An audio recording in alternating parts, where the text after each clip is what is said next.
बहुत ज्यादा नहीं बोलूंगा, बस इतना ही कहूंगा कि हमारे महापुरुषों ने डॉक्टर साहब भीमराव अम्बेडकर, बाबा संत गाडगे जी महाराज, आप सभी लोग का एक मूल मंत्र था, लड़ पाएंगे। कि इनको जो है कैबिनेट मंत्री का पद दिया जाए, तो मुझे आशा और विश्वास है कि हमारे बड़े भाई जयमंगल कनौजिया जी अगली बार महाराजगंज आए, मंत्री बन करके आए और हमारे मूसा जी की उससे होता क्या है आपस में लगाव, उस लगाव से हमारी संख्या का ताकत दिखाई देगा और हम एक जब होंगे तो निश्चित रूप से सामने वाला जो है चाहे कोई राजनीतिक दल हो मजबूर हो जाएगा समाज के लोगों को राजनीति में जगह देने के लिए।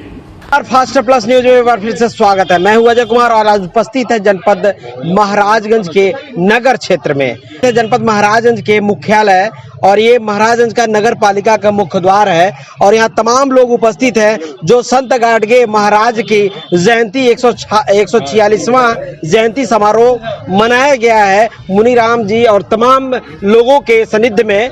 और यहाँ तमाम समाज के वरिष्ठ नेता और अधिकारीगण कर्मचारीगण जो समाज के उत्थान के लिए बात कर रहे थे और समाज के महापुरुषों को याद कर रहे थे, नमन कर रहे थे।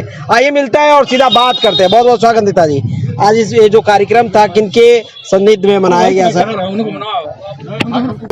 और जिसे देश प्रदेश और गांव सभा के स्तर तक जो संगठन मजबूत हो ताकि हम आगे बढ़ें और हमारे लोग जो है विचारवान हों।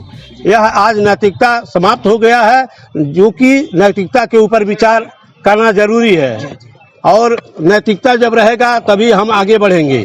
हम छोटे बड़े का ख्याल रखें और जो है अपने से नौकरियों में राजनीति में सबको जो है एक विचार पर लाने का कष्ट करें। सर हम बात करेंगे आपसे कि बिरादरी के कहाँ से लोग इस सम्मेलन में सम्मिलित हुए थे। आज हम लोग महान संत गाडगे महाराज जी की जयंती मनाने के लिए महाराजगंज नगर पालिका जो है कार्यालय पर उपस्थित हुए हैं और यहाँ पर गोरखपुर, देवरिया और कुशीनगर, सिद्धार्थनगर और महाराजगंज जिले के संपूर्ण जो है संत कबीर नगर संपूर्ण स्थानों से और इस जिले के विभिन्न गांवों से तमाम सजाती बंधु आए और यहाँ पर निर्णय लिया गया कि जो है पार्टी सम्मानित करेगी धोबी समाज को, उसके साथ वो रहेंगे। नेताजी बात करेंगे आपकी समाज बिरादरी समाज जो है किस मुद्दे पे काम कर रही है, क्या कर रही है? बहुत सारे अन्य प्रदेश में देखा गया है कि आप लोग पिछड़ी में आते हैं, अनुसूचित का दर्जा भी नहीं मिला है। क्या अपने प्रदेश में अपनी अनुसूचित दर्जा को बचाए रखेंगे या इसे भी गंवा देंगे? लगभग 11 प्रदेशों में हम पिछड़ी जातियों में हैं और बाकी में अनुसूचित जाति में हैं, तो वहाँ के स्थानीय नेतागण इस मुद्दे को उठाते रहते हैं। हम लोग भी अपने हक हकूक के लिए लड़ते रहते हैं कि अनुसूचित जाति की श्रेणी बची रहे। आज बाबा साहेब संत गाडगे जी की 146वीं जयंती पर लगभग पूरे मंडल के और मंडल के बाहर संत कबीर नगर जिले से भी लोग यहाँ एकत्रित हुए और इस पर पूरी संगोष्ठी हुई कि समाज को किस तरह से आगे बढ़ाया जाए। संत गाडगे महाराज जी के द्वारा ये प्रेरणा ली गई कि अपने बच्चे को हर हाल में शिक्षा दें, आधी रोटी खाएं, हाथ पे रख के खाएं, कपड़े कम पहनें, लेकिन बच्चे को शिक्षा जरूर दें, स्वच्छता पे विशेष ध्यान दें जैसा कि सरकार भी ध्यान देती है। और वो संत गाडगे बाबा यानी स्वच्छता के जनक संत गाडगे बाबा की 146वीं जयंती आज मनाई गई।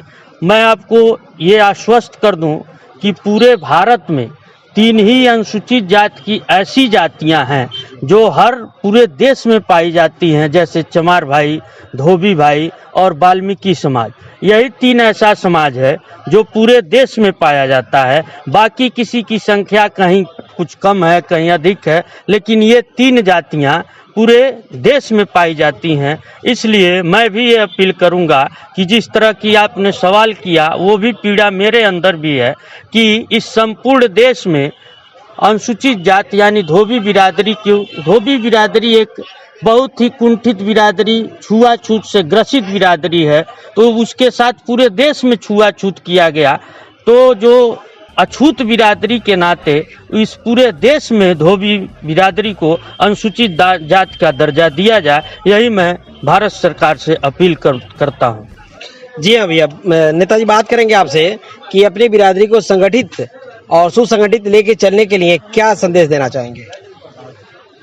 हमारी बिरादरी धीरे धीरे संगठित हो रही है और ऐसा कोई भी क्षेत्र नहीं है जहां हमारी बिरादरी अग्रणी नहीं है। चाहे वो अधिकारी, किसी विभाग में कोई अधिकारी का पोस्ट हो, राजनीति में किसी विधायक या सांसद या मंत्री का पोस्ट हो, जज, कलेक्टर, एसपी, डॉक्टर, मास्टर, हर एक विभाग में हमारी बिरादरी अग्रणी भूमिका निभा रही है। हमारी बिरादरी जागरूक हो चुकी है और हम इस तरह की रैलियों के आयोजन कर, जयंतियों का आयोजन कर अपने समाज को और भी संगठित करना चाहते हैं, ताकि ऐसा समय आए कि हमारा समाज हर समाज से अग्रणी हो जाए। इस वजह से हम लोग यहाँ उपस्थित होकर अपने समाज को जगाने का प्रयास कर रहे हैं। बात करेंगे सर, और भी लोग हैं, काफी यहाँ संख्या एकत्रित हुई थी। चूंकि विधायक जी सभा को संबोधित करके उन्हें कहीं आवश्यक कार्यों के लिए बाहर जाना था, वह चले गए, उनसे हमारी मुलाकात नहीं हो पाई। लेकिन जो यहाँ के व्यवस्थापक हैं, जिनके सानिध्य में इस कार्यक्रम को, इस गोष्ठी को समापन किया गया है, उनसे मिलते हैं, मुनीराम कन्नौजिया जी से, और जानते हैं कि इस तरह की गोष्ठी और इस तरह के समारोह से वह अपने समाज में कौन सी क्रांति लाए हैं और इस ऐसे कार्यक्रम करने के बाद उनकी बिरादरी में कितना प्रतिशत सुधार हुआ है। हम बात करेंगे, इस तरह के कार्यक्रमों को आपने अपने समाज के बीच में आयोजित किया, तो क्या लगता है इससे परिवर्तन आ सकता है, या आपके संगठन, आपके जो समाज के लोग हैं जागरूक हो रहे हैं, या फिर वही के वही ढर्रे पे? नहीं, इस कार्यक्रम के माध्यम से हम सब जागरूकता सबके अंदर ला रहे हैं। धीरे धीरे सभी लोग जागरूक हो रहे हैं और इस जागरूकता के क्रम में फरवरी 2011 से हम लोगों ने कार्यक्रम चालू किया। आज 10 अप्रैल 2022 है और आगे भी ये कार्यक्रम चलता रहेगा। इस कार्यक्रम के माध्यम से हम लोग संतुष्ट हैं कि दिन दूना रात चौगुना हमारे आपके समाज में इस कार्यक्रम के द्वारा कुछ सुधार हो रहा है, कुछ परिवर्तन हो रहा है? हाँ, समाज में जागृति आ रही है, चेतना आ रही है और लोग संघर्ष के लिए सीख रहे हैं और संघर्ष के लिए लोग तैयार हैं और आशा उम्मीद किया जा रहा है कि यह संगठन आगे चल करके बहुत ही ताकतवर बनेगा और समाज का उत्थान करेगा। दूरदर्शन के कलाकार हैं जो काफी गीतों से, संवादों से लोगों को मनमोहित करने का काम करते हैं। महाराजगंज से ये लोक भारती संगीत से दूरदर्शन पे कलाकार है। हम इनसे जानेंगे, ये भी इसी बिरादरी से आते हैं और इस गोष्ठी सम्मेलन में भी आए हुए थे। क्या यहाँ से सीखे हैं सर? ठीक है सर, अब हम धोबी बिरादरी के हैं। धन्यवाद है धोबी बिरादरी का। मैं एक राष्ट्रीय गायक में हूँ और बड़ी भाग्य है तेज कि मेरे धोबी बिरादरी में एक गायक खड़ा है। यहाँ आने के बाद, इस गोष्ठी में बैठने के बाद आपको कैसा लग रहा है? बहुत अच्छा लग रहा है, बहुत अच्छा लग रहा है। आपका समाज कितना आगे है? बहुत आगे है, जान लीजिए। अपने चलिए ठीक है, बहुत आगे है। तो मैं आपसे चाहूंगा कि अपने समाज के लिए अपने शब्दों में कुछ गुनगुना सकते हैं? गा सकते हैं, थोड़ा सा समझ लीजिए। तो आइए हम सुनते हैं। चूंकि इनका गीत संगीत बड़े बड़े चैनलों पे भी देखने को मिलता है और चुनाव प्रचार में ये जिस पार्टी, यानी कि सत्ता पार्टी के तरफ से गीत भी गाते हैं, इनकी पार्टी रहे उनके सन्निध में इनको गीत गानी रहती है। दूरदर्शन के कलाकार हैं, उनको बढ़ावा देने के लिए, वोट करने के लिए, वोट करने की अपील करने को लेकर इनका गीत और संगीत देखने को, सुनने को मिलता है, काफी चर्चित है। और अपने समाज के लिए जागरूक करने के लिए, एकत्रित करने के लिए गीत भी गाने जा रहे हैं, जो अभी हम सुनने जा रहे हैं। काफी लंबा गीत है सर, सब पोट्री लेके चलते हैं साथ में, क्या है? मौका मिला। अच्छा, चलिए, मौका नहीं मिलेगा, हम आपको मौका देते हैं हमारे चैनल के माध्यम से अपने बिरादरी के संगठित लोग। मैं अपने धोबी बिरादरी को मैं गीत गा रहा हूँ। सुना भैया हमारा, सुना भैया हमारे धोबी समाज देशवा के। सुना भैया हमारे, सुना भैया हमार धोबी समाज देशवा के पियबा शराब त खराब होई जईबा आ दर दर के ठोकर गली गली में खईबा लेबा जीवन सुधार धोबी समाज देशवा के